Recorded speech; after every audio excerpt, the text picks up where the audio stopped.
देखते होता हमारे उड़हिया बैठी के पिपरा के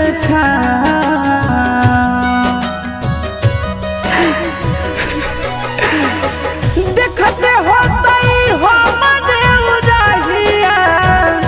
बैठी के पिपरा के रुक रुक रुक अरे टरेनिया रुक रुक रुक रे टरेनिया ले ले चल जनुआ के गाँव रुक रुक